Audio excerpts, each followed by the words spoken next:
नमस्कार मित्रों, आज के वीडियो में मैं आप लोगों को राजा भर्तृहरि के प्राचीन गुफा का दर्शन कराऊंगा।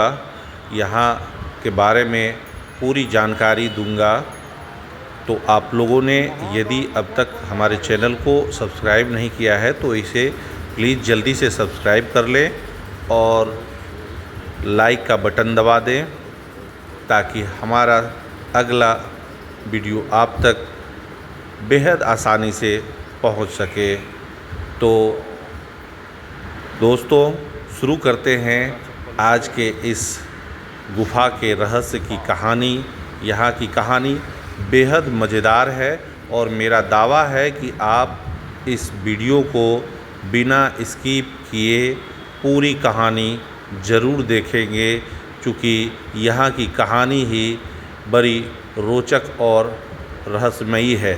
तो मैं शुरू कर रहा हूँ कहानी। आप लोग वीडियो देखते जाएं। यहाँ के बारे में मैंने पूरा वीडियो बनाया है, आप वीडियो देखते जाएं और कहानी को सुने इस कहानी को कि पत्नी की बेवफाई ने राजा को कैसे सन्यासी बना दिया। यह जाने कि एक भोगी राजा जो भोग विलास में डूबा रहता था, वह अचानक सन्यासी कैसे बन गया। तो मैं शुरू करता हूँ राजा भर्तृहरि के कहानी को। कहा जाता है कि राजा भर्तृहरि प्राचीन उज्जैन के बड़े ही प्रतापी राजा थे।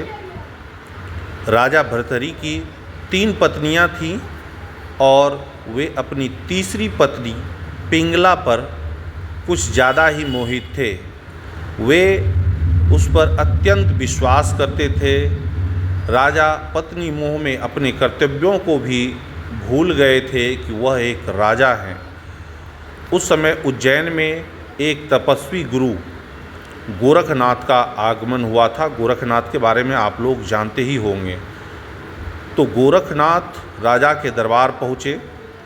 भर्तृहरि ने गोरखनाथ का उचित आदर सत्कार सम्मान किया। इससे तपस्वी गुरु अति प्रसन्न हुए और प्रसन्न होकर गुरु गोरखनाथ ने राजा को एक चमत्कारी फल दिया और कहा कि यह खाने से वह सदैव जवान बना रहेगा, उसे कभी बुढ़ापा नहीं आएगी, सदैव उसकी सुंदरता बनी रहेगी। तो हम लोग गुफा के अंदर प्रवेश कर गए हैं। आप लोग गुफा को बारीकी से देखते रहें और मैं अपनी कहानी को जारी रखता हूँ। तो चमत्कारी फल देकर गुरु गोरखनाथ वहाँ से तो चले गए। राजा ने फल लेकर सोचा कि उन्हें जवानी और सुंदरता का क्या आवश्यकता है, क्योंकि राजा जो है वह अपनी तीसरी पत्नी पर अत्यधिक मोहित था और उन्होंने सोचा कि यदि यह फल उसकी तीसरी पत्नी पिंगला खा लेगी तो वह सदैव सुंदर बनी रहेगी और जवान बनी रहेगी। यह सोचकर राजा ने पिंगला को वह फल दे दिया।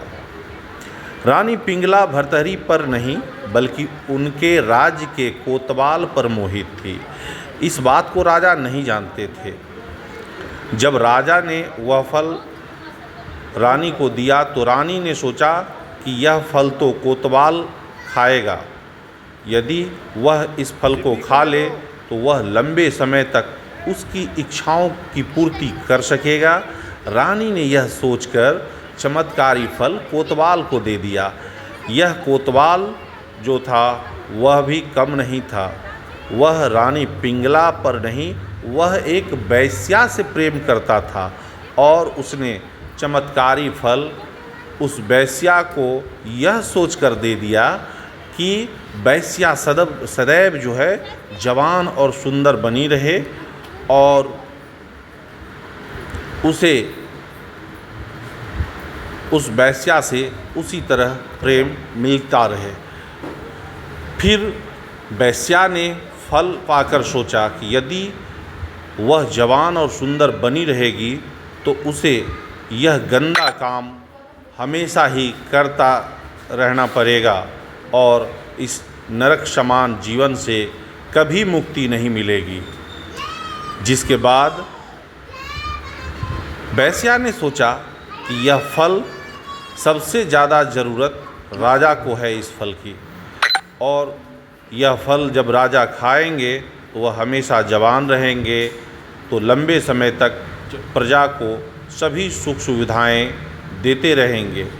यह सोचकर वेश्या ने चमत्कारी फल राजा को दे दिया।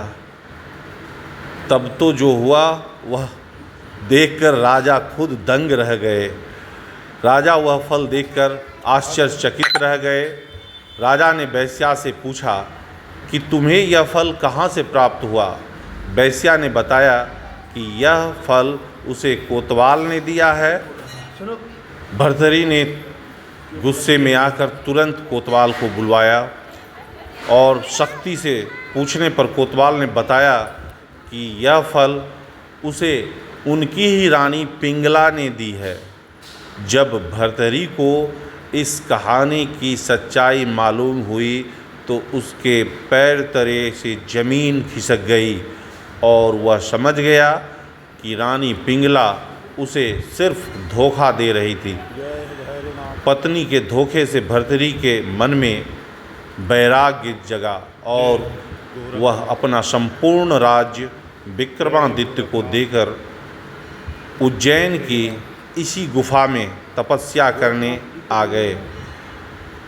इस गुफा में भर्तरी ने 12 वर्षों तक तपस्या की। उज्जैन में आज भी राजा भर्तरी की यह गुफा काफ़ी दर्शनीय है, जिसका अवलोकन आप लोगों ने अच्छी तरह से कर लिया। गुफा के शुरुआत में ही आपने देखा कि एक छोटी सी गुफा थी जहाँ की गोपी चंद ने तपस्या की थी, और गोपी चंद जो कि राजा भर्तरी के भतीजा थे। इसके अलावा इस गुफा में एक और गुफा का रास्ता आप लोगों ने देखा होगा, जिसके बारे में कहा जाता है कि यह रास्ता चारों धाम को जाता है। गुफा में भर्तरी की प्रतिमा के सामने एक धुनी भी है, जिसकी राख हमेशा ही गर्म रहती है। राजा भर्तरी ने वैराग्य पर वैराग्य शतक नामक ग्रंथ की भी रचना की, जो काफ़ी प्रसिद्ध है। आज भर्तरी ने श्रृंगार शतक और नीति शतक की भी रचना की। तो आज हम लोगों ने यहाँ का पूरा अवलोकन किया। यहाँ पे आप गौशाला भी देख पा रहे हैं, जहाँ गौ सेवा करने का मौका मिलता है। जो भी लोग यहाँ आते हैं, गुफा का भ्रमण करने के बाद गौ सेवा भी कर लेते हैं। तो आज के वीडियो में बस इतना ही। मिलते हैं अगले वीडियो में, नए जगह के बारे में आपको जानकारी देंगे।